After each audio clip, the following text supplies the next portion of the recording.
Prime Minister Modi is indeed the nicest looking guy, and Donald Trump certainly knows the art of diplomacy and the art of doing a one-man ceasefire.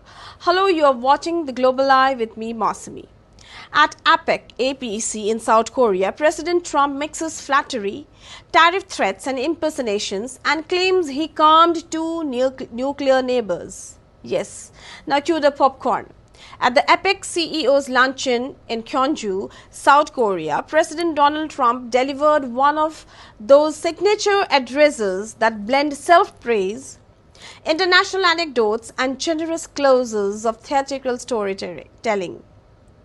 He told the audience he is doing a trade deal with India, heaped praise on Prime Minister Narendra Modi, calling him the nicest looking guy and a killer and tough as hell, and then recounted how he personally phoned both India and Pakistan during a heated moment of tension and convinced them to stop fighting. Likewise, the Prime Minister of Pakistan is a great guy, and the Field Marshal, they have a Field Marshal. You know why he's a Field Marshal? He's a great fighter. He really is. He's a great guy, too. And so I know them all. And I'm reading that 7 planes were shot down. They're going at it, and they're really starting to go. And it's a big thing. These are 2 nuclear nations, and they're really going at it. And I called Prime Minister Modi. I said, we can't make a trade deal with you. No, we must make a trade deal. I said, no, we can't. You're starting a war with Pakistan. We're not going to do it. And then I called Pakistan. I said, we're not going to do trade with you because you're fighting with India. And, 2 nuclear nations. And they said, no, you should let us fight. They both said that. They're warring. They're strong people, I'll tell you what. Prime Minister Modi is the nicest looking guy. He says, and he looks like you'd like to have your father, like, he's a killer. He's tough as hell. No, we will fight. I said, whoa, this is the same man that I know. But after a little while, and they're good people, and after literally 2 days, they called up and they said, we understand, and they stopped fighting. How is that? Isn't that amazing? Now, you think Biden would have done that? I don't think so. Most people wouldn't have thought of it, but, According to Donald Trump, 7 beautiful planes were shot down, and he warned both nations that the US wouldn't proceed with trade deals unless they stopped.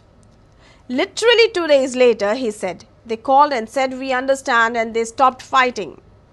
The audience laughed, clapped, and Trump concluded with his usual rhetorical punch. You think Biden would have done that? I don't think so. These are Donald Trump's words. And this performance must be applauded. If diplomacy were a Hollywood genre, Trump's version would be action comedy with self as a hero. His tone shifted dramatically throughout, at times a storyteller, at times a mimic. He switched voices to impersonate world leaders, attempted a Modi-style accent, and peppered the narrative with hand gestures and exaggerated pauses.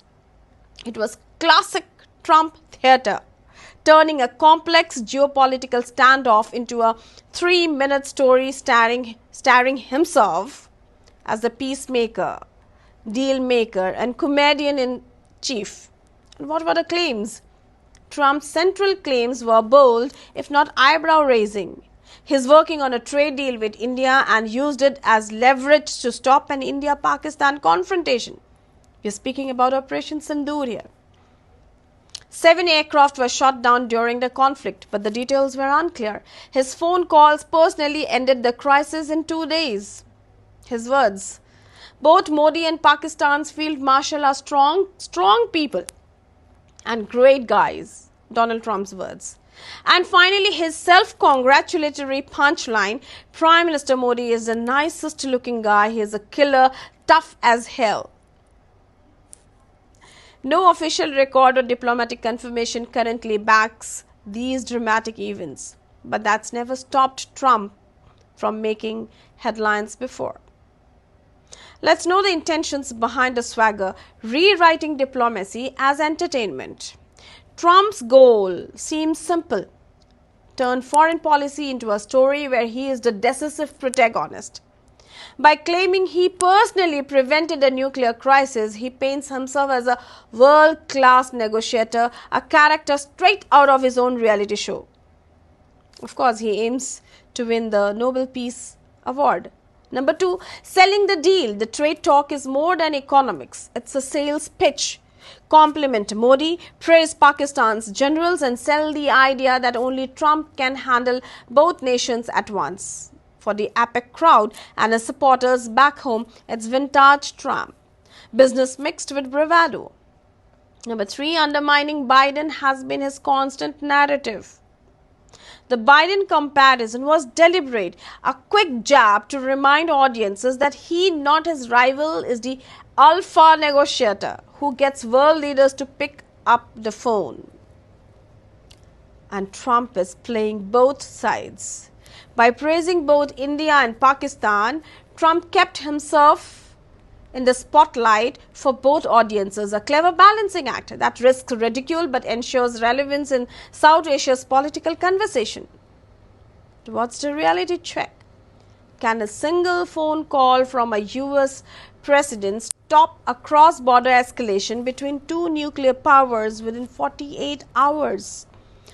History would suggest otherwise. Did 7 planes really go down? If so, whose, when and where? Where are the evidences? No credible record matches that number. And the impersonations? Charming or cringeworthy? Diplomatic circles aren't amused, though the crowd at APEC seemed entertained. But in Donald Trump's world, the applause matters more than accuracy.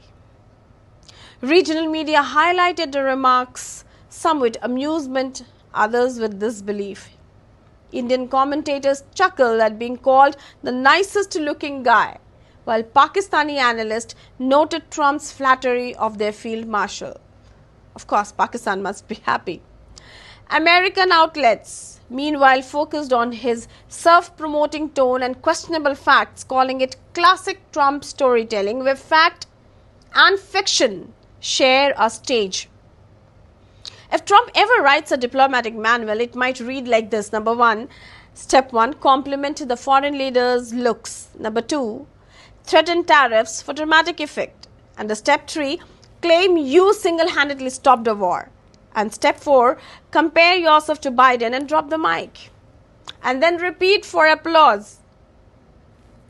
Now we must ask, should major world leaders be fact-checked in real time when their diplomacy sounds like a movie plot?